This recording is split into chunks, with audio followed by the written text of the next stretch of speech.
তারা বলে কি জানে, ভগবানকে যদি পেতে চাও, ভগবানকে যদি পেতে চাও ওই দোকান থেকে ফুল কিনে নিয়ে এসো, আর পাশেই দেখবে প্রসাদের দোকান, প্রসাদ নাও, ভগবানকে পূজা দাও। শুনে এলাম মুনির কাছে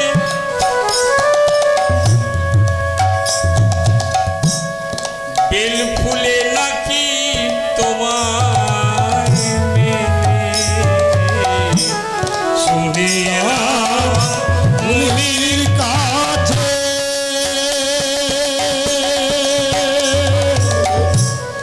বেল ফুলে নাকি তোমার মেলে। কিন্তু আমি জানি দয়াল, আমি জানি নয়ন জলে,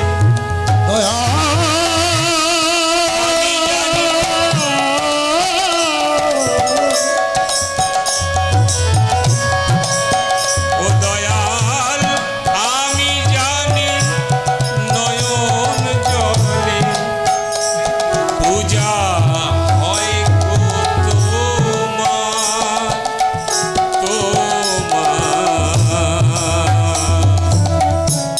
চরণ তোমার জীব দয়া চরণ তোমার হে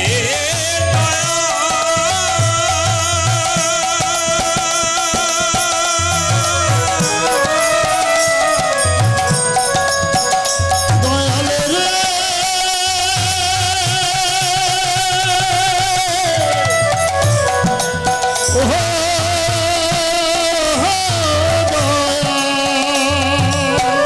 শেষে কি শুনলাম জানো, শেষে কি শুনলাম জানো, তুমি কিসে পাওয়া যায়? হরে কৃষ্ণ হরে কৃষ্ণ কৃষ্ণ কৃষ্ণ হরে হরে, হরে রাম রাম রাম হরে হরে। হরে কৃষ্ণ কৃষ্ণ কৃষ্ণ হরে হরে, হরে রাম রাম রাম হরে হরে। হরে কৃষ্ণ কৃষ্ণ কৃষ্ণ হরে হরে, হরে রাম রাম রাম হরে হরে।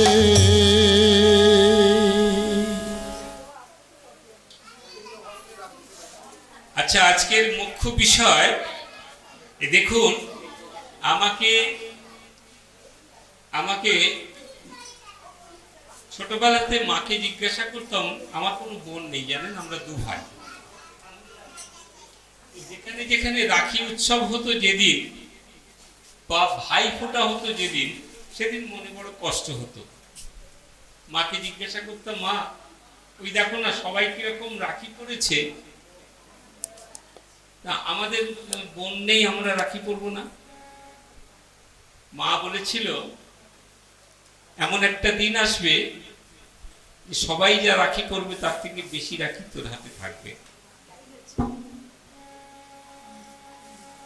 মা বাবার কথা তো মিথ্যা যায় না। আজকে দেখুন কত রাখি সকাল থেকে আমি পড়েছি। আচ্ছা, এই রাখি উৎসবটা শুরু হলো কবে? আজকের অনুষ্ঠানটা তাই। এই রাখি উৎসব কবে কখন থেকে শুরু হয়েছিল কেউ বলতে পারেন? কেউ জানেন? কেউ জানেন?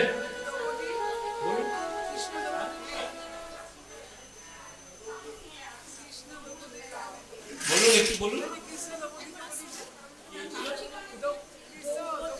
দ্রৌপদী কৃষ্ণকে, ওটাই না? এখান থেকে শুরু।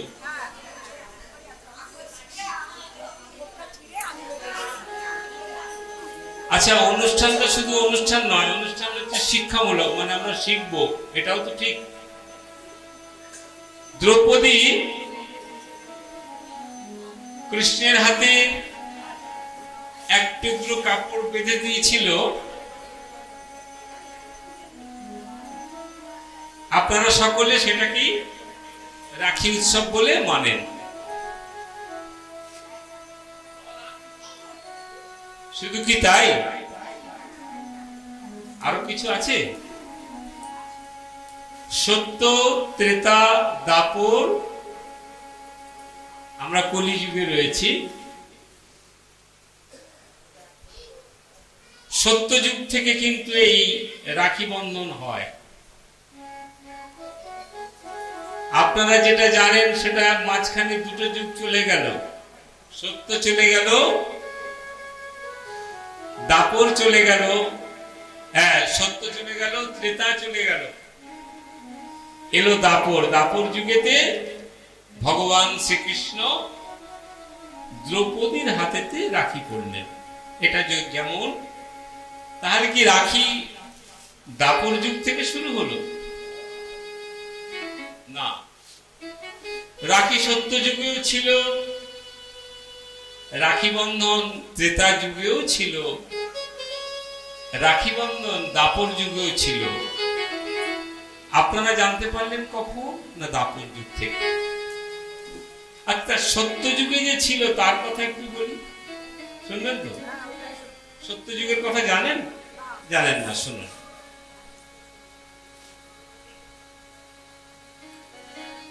মনের মধ্যে খুব গর্ব হয়েছে, জানেন, আমার আমার আমার আপনাদের না, আপনাদের না, আমার গর্ব হয়েছে।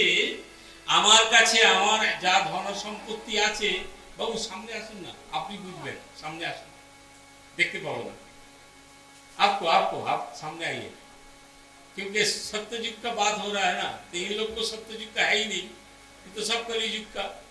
सत्ययुग में थोड़ा आप थे और हम तो थे ही थे। तो सत्ययुग में क्या हुआ, हमारा पास इतना पैसा है, हम इतना बड़ा आदमी है कि सबको सामने बोला है भाई हम इतना दान करेंगे कि कोई भी आओ आपको दान देने के लिए हम राजी है। कौन बोला था? আমি যে যা চাইবে তাকে তাই দান করব, এই কথা কে বলেছিল? তার কাছে কে ভিক্ষা চাইতে গেছিল? ভগবান শ্রীকৃষ্ণ, বামন অবতার। তাহলে বামন অবতার কোন যুগে ছিল? সত্য যুগে। দাপর যুগে, ত্রেতা যুগে বামন অবতার ছিল না, সত্য যুগে। সত্য যুগে বলি রাজার কাছে এলেন ভিক্ষাং দেখি। বলিরাজ বললেন, তুমি আমার থেকে ভিক্ষা চাও, তুমি এইটুকু ছেলে, তুমি কি ভিক্ষা চাইবে, কি নেবে? ভগবান বললেন, তিনি তো জানেন না। ভগবান বললেন, আমি যা চাইবো তা দেবে। আগেও বলেছি, এখনো বলছি, সত্য যুগে সত্যই ছিল, মিথ্যা বলে কিছু ছিল না। মিথ্যা তো কলি যুগে আছে। সেই সত্য যুগে যখন বললেন তুমি যা বলবে আমি তাই দেব, কথা দিচ্ছ, বলিরাজ চিন্তা করলেন যে সামনে যে দাঁড়িয়ে আছে একটি 5 বছরের বালক, তাও আবার কি চাও বলো, কথা দাও।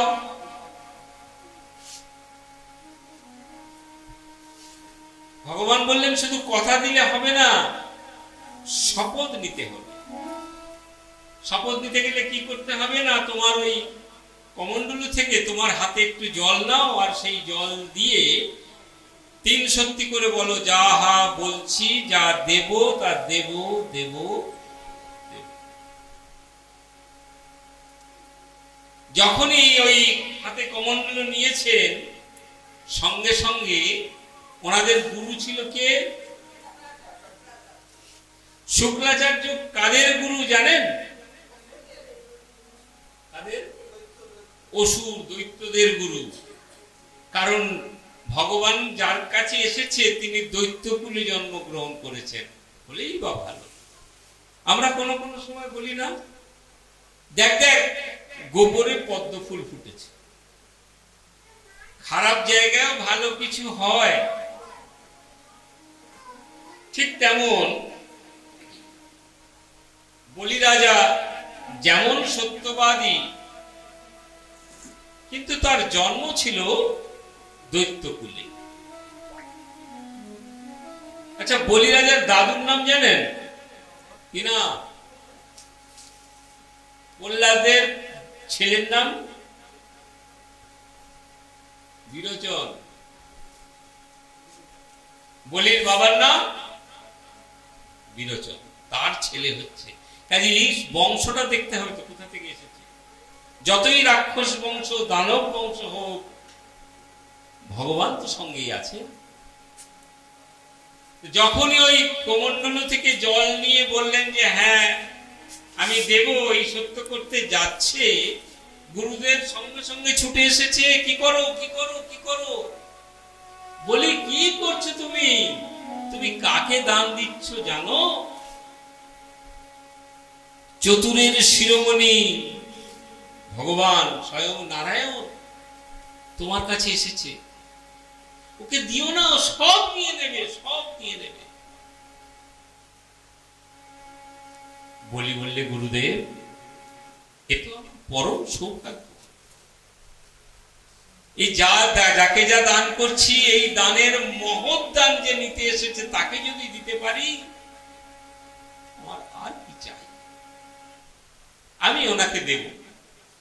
ভগবান যখন আমার কাছে দান নিতে এসেছে এর থেকে বড় আর কি হয়, আমি ওনাকে দান দেব। বললেন না না, দিও না দিও না দিও না।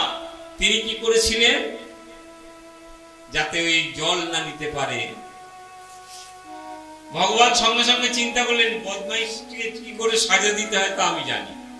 সঙ্গে সঙ্গে ছোট্ট তো একটি ওই কুশ তুলে নিয়ে বললেন, আরে ওই ওই যে কমণ্ডলুটা দেখছে না, ওখানে কিছু ময়লা পড়েছে, একটু পরিষ্কার করে দাও, এই নাও এই নাও। যে একটি কুশ, সঙ্গে সঙ্গে গুরুদেবের চোখটি গেল নষ্ট হয়ে,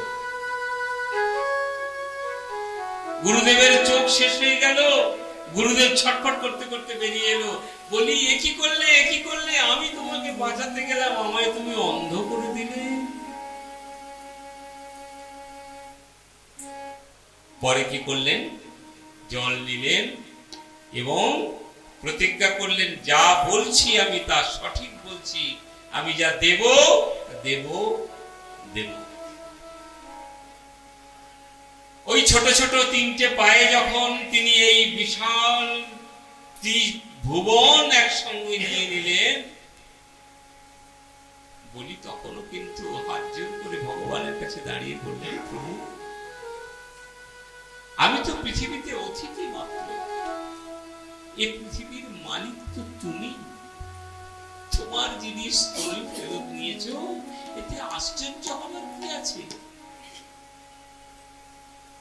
বললেন দুটো পা তো রাখলাম, একটা মর্তে আর একটা পা কোথায় রাখি? মনে রাখবেন জন্মটা কোথায়? দৈত্যকুলে, রাক্ষস বংশে। কর্মটা কিরকম দেখুন, হাত জোর করে বলছেন তুমি প্রভু আর একটা পা তুমি রাখবে, জগতে যেখানেই জায়গা থাক না থাক আমার মাথা তো আছে, আমার মাথায় তুমি রাখো। তিনি যখনই মাথায় একটি পা দিয়েছেন, ভগবান দেখলেন ওই মাথায় পা দিতে পায়ের এত ভার গো, তিনি পাতাল প্রবেশ করে গেলেন। ভগবানের মনের যখন ইচ্ছা পূর্ণ হয়ে গেল, আচ্ছা এর সঙ্গে রাখির কি যোগাযোগ আছে নাকি? আছে, নিশ্চয়ই আছে, না হলে আমরা এই কথায় যাব কেন? ভগবান যখন তাকে পাতালে দিয়ে চলে গেলেন তখন কি করলেন জানেন? ভগবান বললেন, দেখো বলি, আমার যা ইচ্ছা আমি পেয়েছি, তুমি কিছু চাও? তুমি কিছু চাও? তুমি আমার কাছে কিছু চাইবে না? কারণ ভগবান তো বাঞ্ছা কল্পতরু, তিনি মনোবাঞ্ছা পূর্ণ করতেই তো এসেছেন। বলছে আমার কাছে কিছু চাইবে না? বলি তখন বলছে, প্রভু যে তোমাকে পায় তার আর কিছু চাওয়ার থাকে, আমার কিছু চাই না। যদি দিতেই হয় একটা জিনিস আমাকে দেবে প্রভু, বলো কি চাও বলো। তুমি আমাকে এই যে পাতালে নিয়ে চলে এলে, এখানে বলছো এখানে তুমি স্বর্গরাজ্য করে থাকো, আমার এখানে তো কেউ নেই, তুমি আমার দ্বারের দ্বারী হয়ে থাকবে।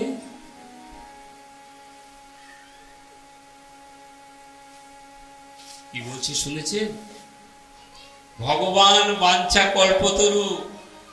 কল্পতরু মানে যে যা চায় তাকে তাই দেয়। যখনই বলি বলেছে আমার ঘরের, আমার এই দরজার দাঁড়ি হয়ে তুমি থাকো, প্রভু কি করেছে জানেন? এই যে এত কিছু ওনাকে দিয়ে দিয়েছে না, উনি সঙ্গে সঙ্গে উনি কি বলেছে, আমাকে যে এতটুকু দেয় আমি তাকে সর্বস্ব দিয়ে দিই।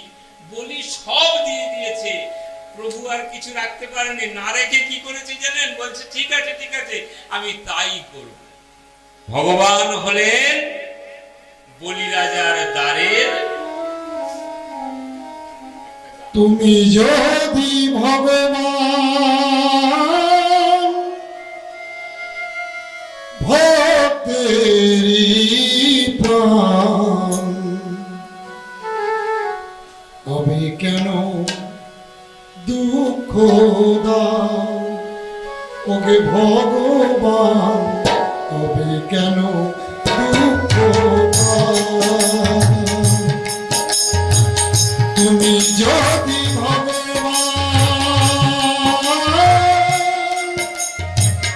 ভক্তেরি প্রাণ, তবে কেন দুঃখ দাও ওকে ভগবান, তবে কেন দুঃখ দাও।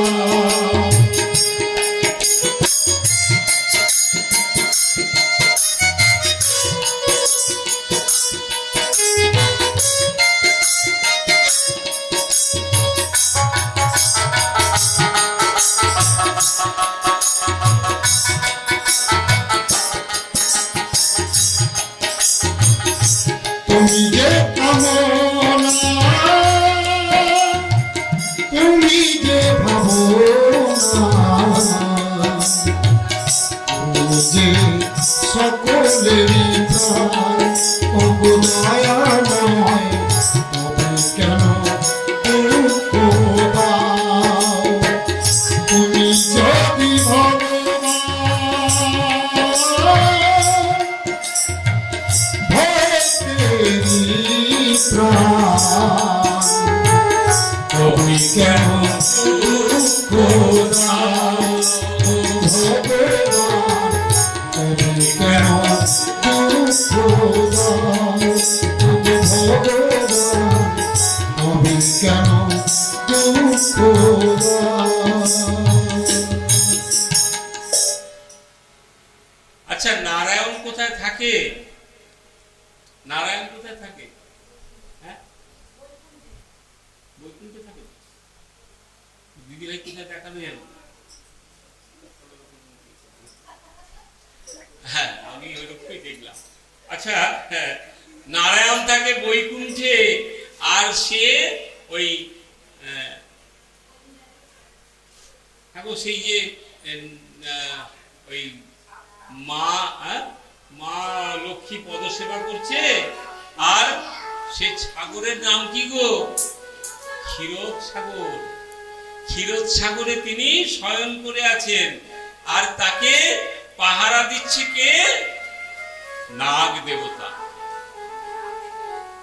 তিনি বিছানা করে রেখেছে, ঠাকুর তুমি থাকবে, আমার কোলে থাকবে।